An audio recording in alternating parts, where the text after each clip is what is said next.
Hello दोस्तों, मैं श्री राम स्वागत करता हूं आप सभी को अपने प्यारे से चैनल जेएनजी आईआईटीएन पे। सबसे पहले मैं तो एक माफ़ी मांगना चाहूँ। सुबह से मैंने 5 टेक ले चुका हूँ स्टैटिक्स के डिटेल सॉल्यूशन पे। कुछ ना कुछ बीच में गलती हो ही जाता है। इस कारण अल्टीमेटली मैंने ये वचन लिया है कि इस बार जो होगा। अगर बीच में कुछ गलती या बोलने में दिक्कत हो जाए तो आप मेरे को माफ़ करना, क्योंकि मेरा पहला उद्देश्य ये है कि आप सभी को डिटेल सॉल्यूशन पहुँचाऊँ। ठीक है, मेरे पास पीडीएफ बनाने का भी टाइम नहीं था, इसलिए मैं फ़ोटो से काम चलाने वाला हूँ। तो अगर मेरा पहला क्वेश्चन की बात करूँ तो पहला क्वेश्चन ये है कि चार नंबर दिया गया है, उन 4 नंबर का फ्रीक्वेंसी दिया गया है और हमसे ये पूछा गया है कि एक्स की वैल्यू क्या है अगर मीन ये है तो। ठीक है, तो अगर मैं बात करता हूँ नंबर की, तो हमारे पास नंबर क्या है 3, 5, 12, 15 और फ्रीक्वेंसीज क्या है x + 2, x + 2, x - 3, x + 2, x - 3 and x and mean क्या है? मीन है हमारे पास 6.67। x की वैल्यू आपको निकालनी है, तो जो मीन हो जाएगा वो क्या होगा दोस्तों? तो दोस्तों जो मीन होगा वो होगा total value of observation by number of observation, है ना दोस्तों? इसमें तो कोई दिक्कत नहीं होगा आप लोगों को। तो अगर हम बात करते हैं मीन की, तो मीन हो जाएगा 6.67 is equal to 3 times x + 6 plus 5 times x + 2 plus 12 time x - 3 plus 15 times x, that will be equal to x + 6 plus x + 2 plus x - 3 plus x। अगर आप इसको सॉल्व करोगे तो ये हो जाएगा 6.67 is equal to 3x 5x 12x, तो 12 5 17 17 3 20 15 35 x minus 8 is equal to 4x plus 6 2 8 minus 3 5। ठीक है, अगर आप इसको सॉल्व करोगे तो ये बन जाएगा आपको 26 पॉइंट 7 चौक 28 के 8 हाथ में चले 2 6 चौक 26 6 चौक 24 2 26। हाँ ओके, x प्लस ये बन जाएगा आपको 7 5 35 के 5 हाथ में चले 3 6 5 30 33 हाथ में बचा 3 33.35 इज इक्वल टू 35 x - 8। आप इसको सॉल्व करोगे तो आपको आंसर आने वाला है क्या? आंसर आने वाला आपको 8.32x इज इक्वल टू 41.35। अगर मैं इसको कैलकुलेटर यूज करता हूँ यहाँ पे, है ना, अब कैलकुलेटर यूज करना पड़ेगा क्योंकि जल्दी में हमको सॉल्व करना है। 41.35 डिवाइडेड बाई 8.32, ओके 4.966 आ रहा है। तो जो x की वैल्यू है 4.966 जो भी आ रहा है, तो हम इसको अगर नियरेस्ट इंटीजर की बात करें तो वो क्या हो जाएगा x इज इक्वल टू 5। अगर मैं क्वेश्चन नंबर 2 की बात करता हूँ तो क्वेश्चन नंबर 2 हमारे पास क्या कहता है कि the mean and the sample very standard deviation of the data set consisting of 7 observation. Okay, तो n क्या हो जाएगा? नंबर ऑफ ऑब्जर्वेशन 7 है। m क्या है गिवन? 19। सैंपल स्टैंडर्ड डेविएशन क्या दिया है? 8। ठीक है, यहाँ तो कोई दिक्कत नहीं। Later it is noted that one observation 17 is wrongly noted as 40। तो अगर मैं बात करूँ दोस्तों, यहाँ पे आप ये कहना चाहते हैं कि आपको लिखना था 17, यानी कि करेक्ट ये था, लेकिन आपने लिख क्या दिया है? 14। तो जब आपने 14 डाटा लिया तो आपको ये सब मिला है ना। आपसे अब ये पूछा जा रहा है कि जब आप 14 के जगह 17 इसको सही करते हो इसके डाटा को, तब मीन क्या होगा? तो सिंपल सा आंसर यहाँ पर मैं पूछूंगा कि मीन क्या होता है। सर मीन होता है sum of observation by number of observation. तो नंबर ऑफ ऑब्जर्वेशन क्या हो जाएगा? 7। तो मीन कितना दिया है? n। अगर मैं सम ऑफ ऑब्जर्वेशन को t मान लूँ तो 7 हो जाएगा। तो t इज इक्वल टू क्या हो जाएगा? t is equal to 19 into 7 हो जाएगा, 133 हो जाएगा। अब जो करेक्ट सम ऑफ ऑब्जर्वेशन है वो क्या होगा? हो जाएगा t dash, that will be equal to 133। 133 में से किसको हटाना है? 14 को हटाना है। किसको रखना है? 17 को रखना है। तो ये क्या हो जाएगा? 133 प्लस 3 इज इक्वल टू 136। तो जो अब नया मीन निकलेगा जो कि रिक्वायर्ड है वो क्या हो जाएगा? वो हो जाएगा हमको t dash by number of observation तो सेम रहेगा, तो 136/7 that will be equal to 19.43। ठीक है दोस्तों, अब अगर मैं बात करता हूँ क्वेश्चन नंबर 3 की, तो देखो क्वेश्चन नंबर 3 को बनाने का बहुत लंबा तरीका है। मैं जो है ना सबसे शॉर्टकट तरीका भी लेकर जाने वाला हूँ। यहाँ पे भी वही सारा चीज़ क्वेश्चन है, बस यहाँ से ये पूछा गया है कि जब 14 की जगह 17 को लिखा जाता है डाटा में, तो सैंपल वेरिएंस क्या होगा ओरिजिनल डाटा सेट का। तो हम ये मान लेते हैं कि जो मेरे पास 7 ऑब्जर्वेशन है वो है ABCDEFG, हम ये मान लेते हैं। तो हमको ये पता है कि जो S दिया हुआ है ये क्या है 8। तो अगर मैं S के फॉर्मूला की बात करूँ तो ये क्या होता है, ये होता है सिग्मा XI माइनस मोड का स्क्वायर बाय N-1। N क्या दिया हुआ है, N दिया हुआ है 7, तो N-1 क्या हो जाएगा 6। S का स्क्वायर कितना हो जाएगा 88 64 इंटू 6 इज इक्वल टू ये क्या हो जाएगा, ये हो जाएगा A माइनस मोड का मीन का square plus B minus mean का square dot dot dot G minus mean का स्क्वायर। तो इधर कितना हो जाएगा, इधर हो जाएगा 6 चक 24 के 4 हाथ में चले 2, 6 चक 36 2 38 384 is equal to A square plus B square plus dot dot dot G square. यहाँ तक कोई दिक्कत नहीं, minus 2 times mod into A plus B plus C plus D plus E plus F plus G, है ना। मैं इसको open कर रहा हूँ, इसको ओपन किस पे कर रहा हूँ, इसको ओपन में कर रहा हूँ A माइनस बी के whole square is equal to A square minus 2AB plus B square पे, ठीक है दोस्तों। और यहीं पे क्या हो जाएगा, यहीं पे हो जाएगा plus 7 times mod of x का स्क्वायर। तो अब अगर हम इसको सॉल्व करने लगे तो A square plus B square plus C square dot dot dot G square, इसको मैं मान लेता हूँ A क्या है, A क्या है incorrect sum of a square of data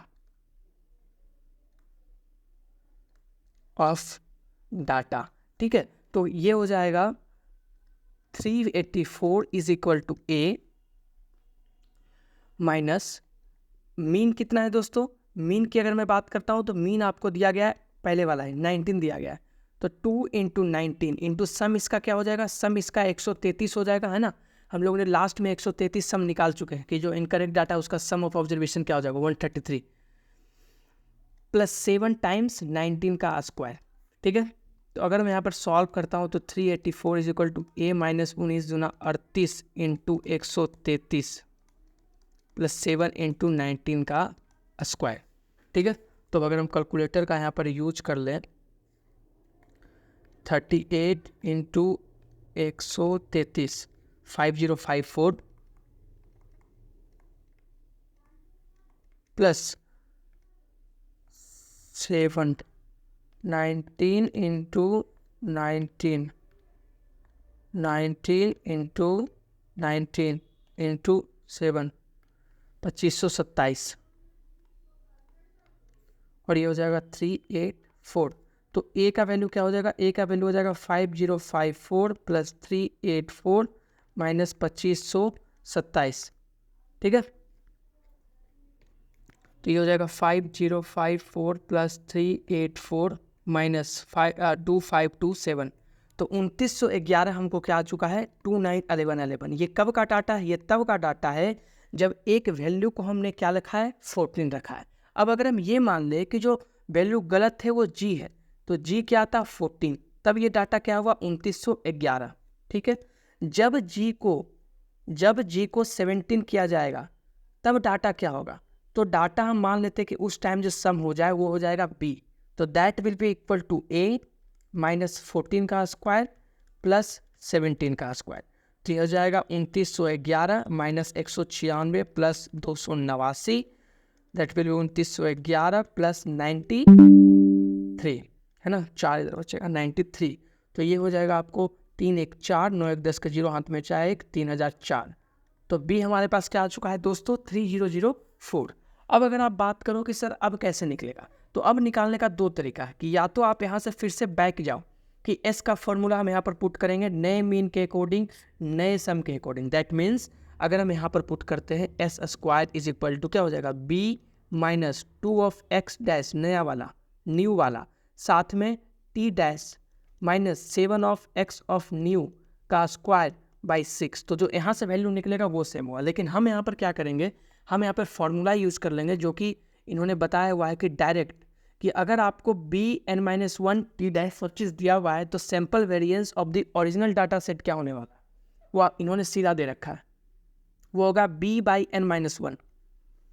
ठीक है, तो जो s स्क्वायर होगा वो हो जाएगा b/n-1 minus t dash square by n into n-1। ठीक है, तो b हमारे पास कितना है, b हमारे पास है 3004, n-1 हमारे पास कितना है, n-1 हमारे पास 6 है, t डैश हमारे पास क्या है, t डैश क्या है, t डैश है करेक्टेड सम, यानी कि जब 14 की जगह दोबारा से 17 लिया गया तब सम क्या होगा, तो वो 136 होगा, ये आपको याद रखना है। ठीक है, फिर ये 7 हो जाएगा और ये 7 इंटू 6 हो जाएगा। ठीक है दोस्तों, तो अब अगर हम यहाँ पर सॉल्व करने चलते हैं तो फिर से यहाँ पर मैं कैलकुलेटर का इस्तेमाल कर लेता हूँ कि ये हो जाएगा 63004 माइनस 136 का स्क्वायर बाई 7, यही हो जाएगा ना। तो अगर मैं यहाँ पर सॉल्व करता हूँ कि 136 इंटू 136 डिवाइडेड बाई 7, ये हो गया आपको 2642। ये क्या हो रहा है, ये आ रहा 2642.29 है ना, 29 ले लेते हैं, तो ये हो जाएगा 3004 माइनस 2642.29 बाई 6। ठीक है दोस्तों, अब अगर मैं बात करता हूँ इसको सॉल्व करने के लिए, 3004 minus 2642.29 that will be equal to ये डिवाइडेड बाई 6, तो 60.285 इसका आंसर आ रहा है। और अगर हम यहाँ पर क्वेश्चन देखें तो क्वेश्चन यहाँ पर ये लिखा होगा कि इसको आपको 2 डेसिमल प्लेस तक लेके जाना है, तो 2 डेसिमल प्लेस में इसका जो आंसर हो जाएगा वो क्या हो जाएगा 60.29। ठीक है दोस्तों, बहुत ही अच्छा क्वेश्चन था और मैं बोलूँगा कि आप इसी तरह से सॉल्व करो। दोनों जो PDF है, ये जो PDF है जिसका फॉर्मूला मैं यूज कर रहा हूँ, ये ऑलरेडी मैं आपको शेयर कर चुका हूँ, लेकिन इस वीडियो के नीचे भी आपको डिस्क्रिप्शन में दे दिया जाएगा। ठीक है, तो आप उसकी चिंता मत करना। अगर मैं यहीं से आपको 4th नंबर क्वेश्चन का एक्सप्लेनेशन देना चाहता हूँ तो दे सकता हूँ। देखो 4th नंबर कितना आसान है, ये बोलता है कि लेट द डाटा, आपको कोई डाटा दिया हुआ है। ठीक है, तो हम लोग पहले डाटा लिख लेते हैं। डाटा हमको ये दिया हुआ है 79, 86, 95, 40, 48, 41 एंड 15। ठीक है दोस्तों, represent the retail prices in rupees of a certain commodity in 7 randomly selected shop, यानी जो n है वो क्या है 7 है, in a particular city, what will be the sample variance of the retail prices if ₹4 is added to all the price. तो आपको ये याद रखना है कि अगर if constant is added to each observation, है ना, इच डाटा, हर एक डाटा में अगर मैं 4 रुपीज़ जोड़ूंगा तो जो मेरा मीन होगा वो क्या हो जाएगा, वो हो जाएगा मीन का जो रेट होगा, मीन जिस रेट से इंक्रीज करेगा वो क्या हो जाएगा सेम, और इसके कारण जो मेरा नया वेरिएंस होगा वो क्या हो जाएगा ओल्ड वेरिएंस के इक्वल हो जाएगा। ठीक है, देखो अगर आप मीन वगैरह से नहीं समझ रहे हो तो मैं इसको एक तरीका से और समझाता हूँ। ठीक है, एक तरीका से मैं ये समझाता हूँ कि हम मान लेते हैं कि मेरा जो पहला डाटा क्या है x1, x2, xn है। ठीक है, तो मीन क्या हो जाएगा, मीन हो जाएगा x1 प्लस x2 डॉट, तो इसको हम x डैश मान लेते हैं।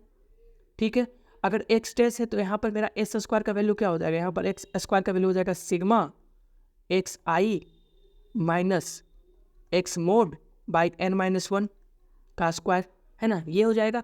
अब अगर आप ये बात करते हो कि what will be the sample variance in the retail price if ₹c is added to all the retail prices, अगर ₹c को हर में ऐड करते हो तो मैं ये बोलता हूँ कि जो मेरा y डैश अब ये हो जाएगा, y डैश हो जाएगा xi प्लस c। ठीक है दोस्तों, कि अगर मेरे को y1 निकालना है तो y1 क्या हो जाएगा, y1 हो जाएगा x1 प्लस c, क्योंकि उसमें मेरे को c जोड़ना है। y2 निकालना है तो वो क्या हो जाएगा x2 plus c।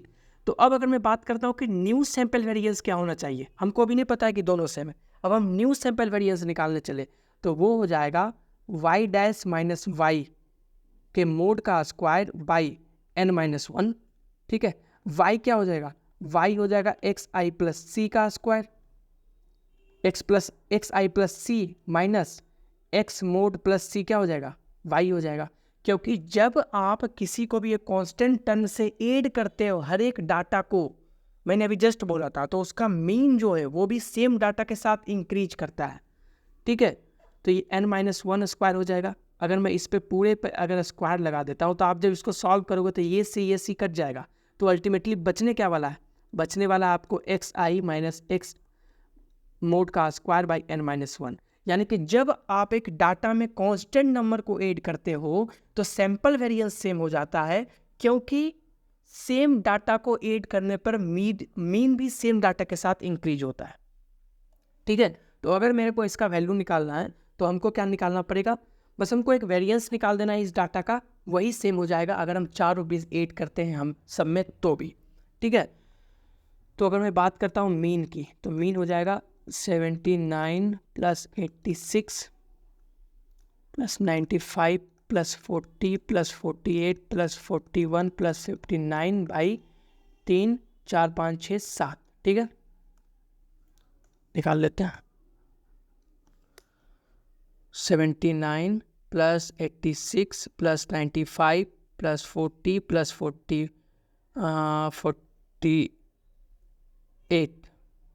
Plus 41 plus 59 448 divided by 7 64, ठीक है। तो मीन मेरा क्या आ गया 64। तो अब अगर हम बोले सैंपल वेरिएंस क्या होगा, तो आपको पता है सैंपल वेरिएंस अब क्या होगा, सैंपल वेरिएंस हो जाएगा 79 माइनस 64 का स्क्वायर प्लस 86 माइनस 64 का स्क्वायर प्लस 95 माइनस 64 का स्क्वायर प्लस 40 माइनस 64 का स्क्वायर प्लस 48 माइनस 64 का स्क्वायर प्लस 41 माइनस 64 का स्क्वायर प्लस 59 माइनस 64 का स्क्वायर डिवाइडेड बाई 7, ठीक है। तो आप इसको सॉल्व कर लोगे तो आपका इस तरह से आंसर मिल जाएगा, ठीक है दोस्तों। क्योंकि अब इसको सॉल्व करने में टाइम जाएगा, फिर मैं अपलोड कब करूँगा, है ना, तो बाकी आप देख लेना, इतना तो आप देख ही लोगे। अगर मैं क्वेश्चन नंबर 6 की बात करता हूँ दोस्तों, सॉरी क्वेश्चन नंबर 5 की बात करता हूँ, हाँ, तो इस तरह का क्वेश्चन भी मेरे को बहुत बार पूछा गया है, ये परसेंटाइल वाला जो क्वेश्चन है ना, जबकि मेरे को नहीं पता कि इस क्वेश्चन में आखिर है क्या। सिंपल सा डाटा दिया गया, उसके बाद आपसे ये पूछा गया कि परसेंटाइल क्या होगा, IQR क्या होगा एंड आउटलायर्स क्या होगा, ठीक है। तो सबसे पहले आप याद रखना, इस तरह के कोई भी क्वेश्चन में जिसको आपको आइदर परसेंटाइल पूछे,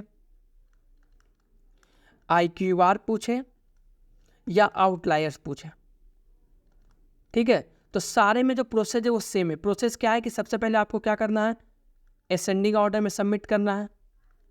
असेंडिंग ऑर्डर में सबमिट करने के बाद आपको NP का वैल्यू निकालना है ना। NP का वैल्यू आपको निकालना है, उसके बाद आपको फॉलो कर लेना कि अगर NP इंटीजर नहीं है तो नियरेस्ट इंटीजर का वैल्यू हो जाएगा, अगर NP इंटीजर है तो वो और उसके आगे का सम का एवरेज हो जाएगा, है ना। ये सब आप देख लोगे। तो अगर मैं बात करता हूँ क्वेश्चन नंबर 5 की, तो आपको यहाँ पर 10 ऑब्जर्वेशन दिया गया है। क्वेश्चन नंबर 5 में मेरे को 10 ऑब्जर्वेशन दिया है, यानी n का वैल्यू 10 है और ऑब्जर्वेशन क्या दिया गया है, ऑब्जर्वेशन है 37, 26, 30, 29, 90, 71, 73, 88, 97, 75। तो सबसे पहले क्या करेंगे, असेंडिंग ऑर्डर में। तो असेंडिंग ऑर्डर में अगर हम इसको सजाते हैं तो 26, 29, 30, 37, 71, 73, 75, 88, 90, 97, 1 2 3 4 5 6 7 8 9 10। इस तरह से आप हर बार गिन लेना, ताकि ये होगा कि जब हम असेंडिंग ऑर्डर में कर रहे हैं तो हमें से कोई नंबर ना छूटे, है ना। तो इसके लिए ये ज़रूरत है। अब अगर मैं बात करता हूँ यहाँ पे NP की, तो NP सबसे पहले हमसे क्या पूछ रहा है कि 10th परसेंटाइल। तो 10th परसेंटाइल के लिए NP क्या हो जाएगा, 0.1 इंटू 10 दैट इज़ 1। तो हमको क्या करना पड़ेगा, इन दोनों का एवरेज लेना पड़ेगा। तो 26 प्लस 29 बाई 2 क्या हो जाएगा, 55 बाई 2, तो 27.5। उसी तरह अगर मैं बात करता हूँ 50th परसेंटाइल की, ठीक है दोस्तों, तो 50th परसेंटाइल क्या हो जाएगा, 0.5 इंटू 10, तो 5 हो जाएगा। तो 1 2 सॉरी 1 2 3 4 5, तो 5 क्या हो जाएगा यहाँ पे, क्या हो जाएगा 71 प्लस 73/2, 3 1 4 7 7 14, 144/2, तो ये हो जाएगा 72। इसी तरह मैं अगर 100% की बात करूँ तो ये हो जाएगा आपको क्या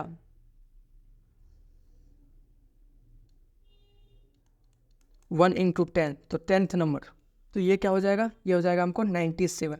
तो जो आंसर होगा वो क्या हो जाएगा, आंसर हो जाएगा 27.5, 72 एंड 97, किसका, क्वेश्चन नंबर 5 का। तो क्वेश्चन नंबर क्या, और इसका ऑप्शन क्या हो जाएगा, बी। अब इसी में ऑप्शन हमारे पास 6 क्वेश्चन क्या है कि सपोज वी हैव 10 ऑब्जर्वेशन, अलग डाटा दिया गया है, calculate the inter quartile range. Okay 6th question की अगर बात करता हूँ तो सबसे पहले हम ये जानते हैं कि इंटर क्वार्टाइल रेंज क्या होता है। ये होता है Q3 minus Q1, where Q3 क्या होता है 75th परसेंटाइल होता है, ठीक है, और Q1 क्या होता है, Q1 25th परसेंटाइल होता है दोस्तों, ठीक है। अब अगर मैं बात करता हूँ यहाँ पे डाटा की, तो डाटा आपको ये दिया गया है,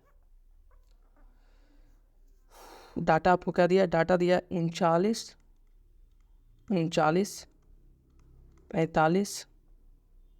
32 109 70 93 77 94 104, ठीक है। तो सबसे पहले क्या करेंगे, असेंडिंग ऑर्डर में हम लोग इसको अरेंज कर देंगे। तो असेंडिंग ऑर्डर के लिए सबसे पहले 32 39 39, उसके बाद 45 45 के बाद 70 70 के बाद 77 70 के बाद 93 94 104 109 1 2 3 4 5 6 7 8 9 10, ठीक है दोस्तों, यहाँ तक आपको कोई दिक्कत नहीं। अब आपसे ये पूछा जा रहा है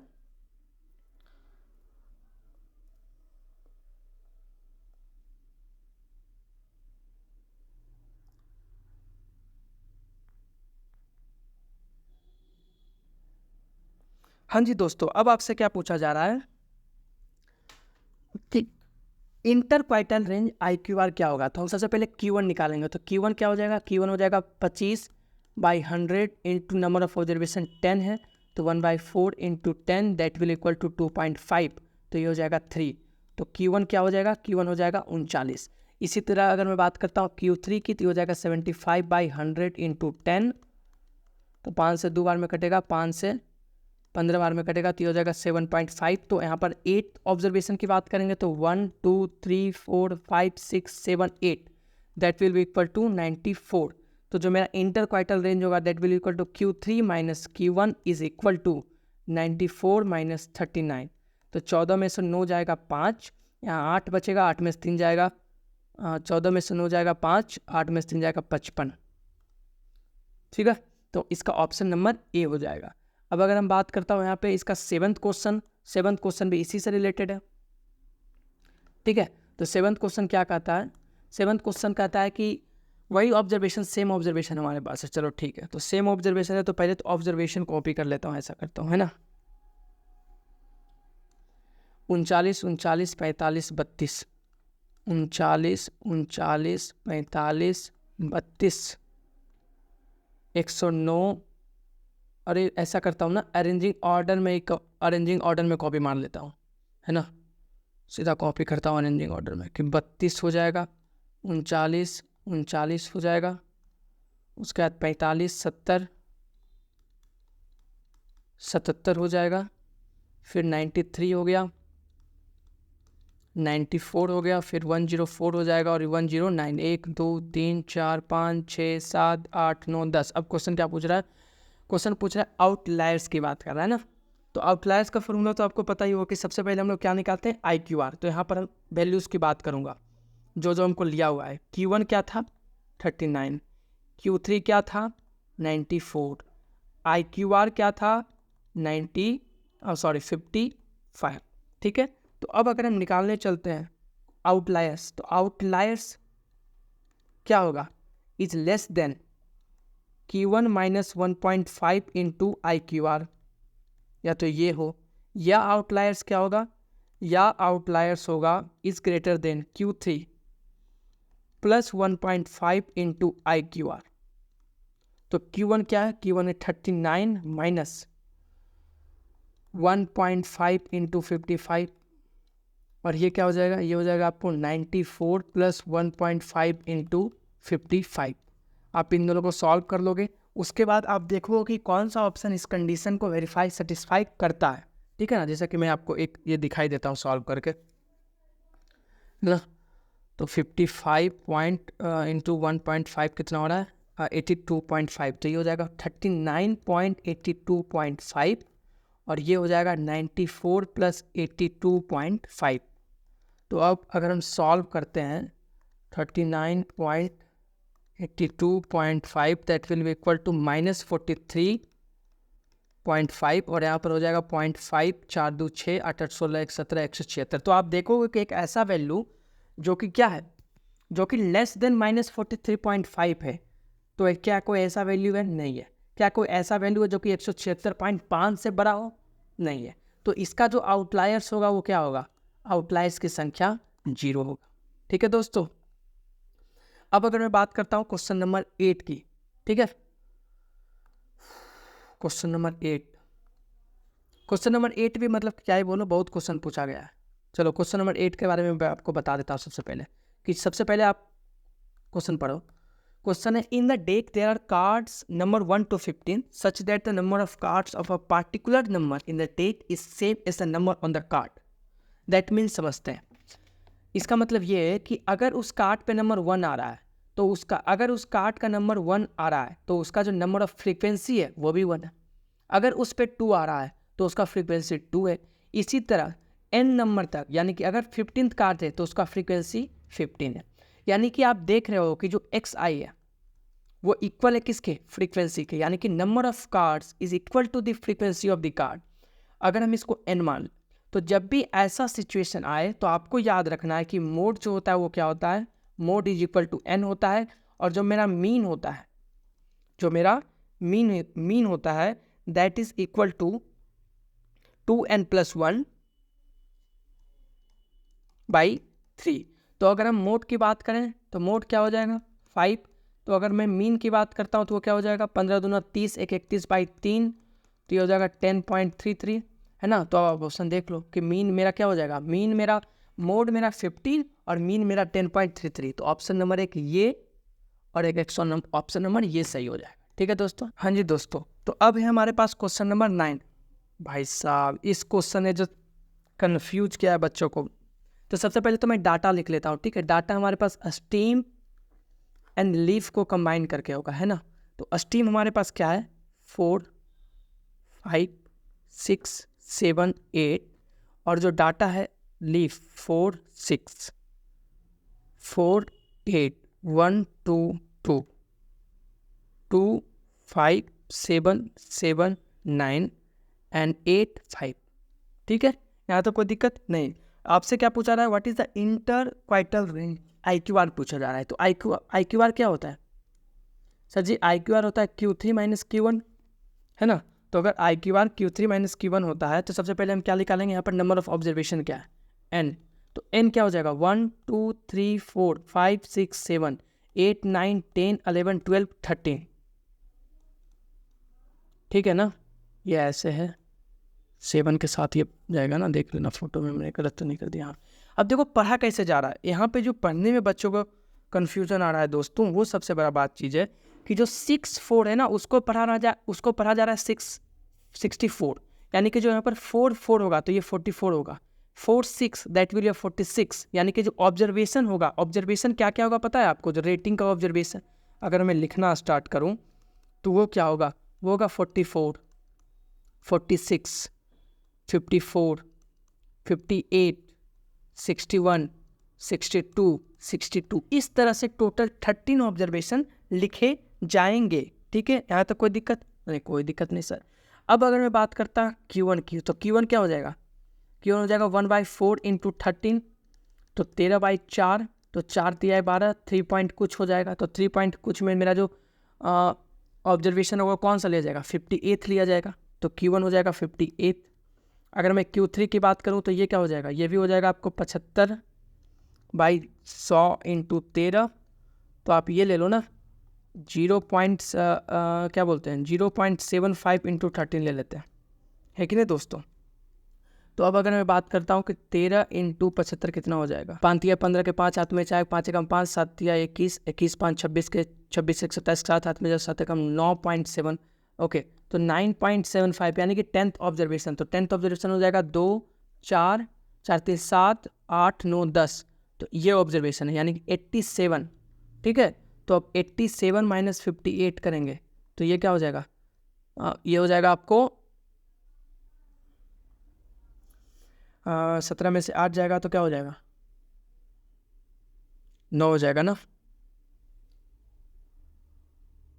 9, और यहाँ पर बचेगा 7, 7 में पाएगा 2, है ना, ठीक है। तो 29 होगा दोस्तों। अब देखो यहाँ पर अगर कोई कैलकुलेशन मिस्टेक होगा तो इसके लिए माफ़ कर देना मेरे को, ठीक है।